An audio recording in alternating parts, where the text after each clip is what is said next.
Jeshi la Polisi mkoa wa Mbeya linapenda kutoa taarifa ya matukio matano, yote ni ya kujeruhi yaliyoripotiwa kutokea katika jiji la Mbeya, wilaya ya Chunya, Kyela na Rungwe, ambapo wananchi katika maeneo haya wameweza kujichukulia sheria mkononi na kuwajeruhi watu watano kwa tuhuma zinazosadikika kwamba wamejihusisha na vitendo vya kushirikina kwa kuwagusa watu kisha kupoteza sehemu zao za siri.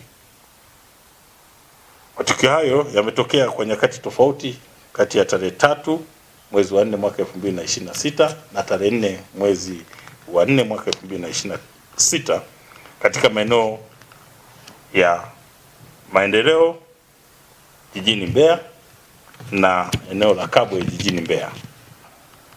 Kwa wilaya ya Chunya limetokea tukio moja na wilaya ya Kyela limetokea tukio moja na tukio la mwisho limetokea wilayani Rungwe.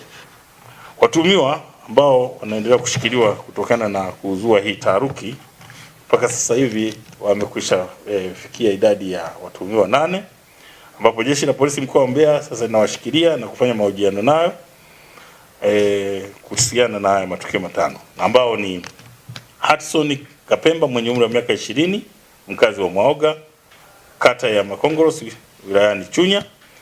Mwingine ni Ismail Ramadhani miaka 42, mkazi wa Shewa jijini Mbeya. Mwingine ni Kennedy Simtengu miaka 35, mkazi wa Nkuyu. Ambwene Mwasongwe miaka 35, mkazi wa Karumburu.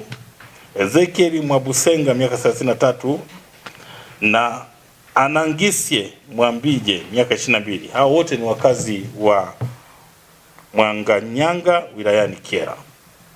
Na wa mwisho ni Saidi Mwakyusa mwenye umri wa miaka 33, huyu ni mkazi wa Makongorosi wilayani Chunya.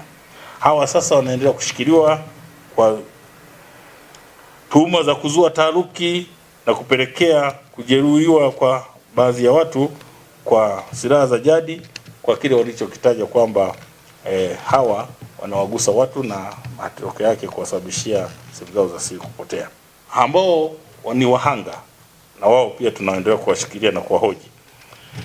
Wa kwanza ni Veniko Msangawale miaka 20, huyu ni mkazi wa kijiji cha Nambizo wilayani Mbozi katika mkoa wa Songwe. Lakini pia kuna mtu mmoja ambaye mpaka sasa hivi hajafahamika jina, mwenye umri kati ya miaka 25 mpaka 30.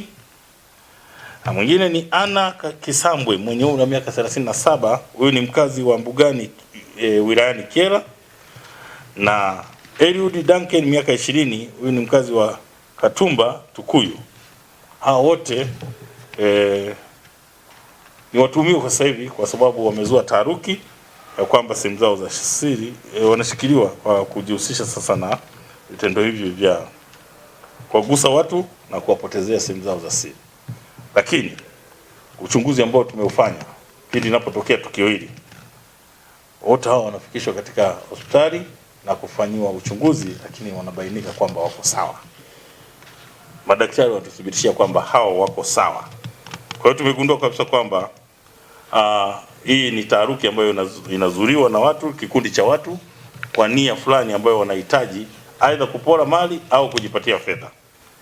Kwa hiyo inadaiwa kuwa watuhumiwa baada ya kuguswa, watuhumiwa ambao sasa na wenyewe tumewakamata wanaotuzua taharuki hiyo, wanapoguswa wanapoteza sehemu zao za siri, jambo ambalo mpaka sasa hivi wameendelea kuzua taharuki, wanapiga kelele, na wanapopiga kelele ndipo kundi la watu linakusanyika na kuwakamata na hatimaye kuanza kujichukulia sheria mkononi kwa kuwapiga hao watu ambao wametajwa, na imepelekea mpaka hawa wahanga kwa maeneo baadhi kama kule wilaya Chunya kutaka kuchomwa moto, lakini kutokana na uwepo wa askari katika maeneo yote kuelekea kipindi hiki cha sikukuu, kwa sababu tuko katika maeneo yote tukifanya doria, basi tumekuwa tukiwaokoa ili wasiweze kupata madhara makubwa. Kwa hiyo Jeshi la Polisi mkoa wa Mbeya linatoa wito kwa baadhi ya wananchi wenye tabia ya kujichukulia sheria mkononi kuacha mara moja tabia hiyo, na badala yake wajenge tabia ya kuwafikisha kituo cha polisi watuhumiwa wanaowakamata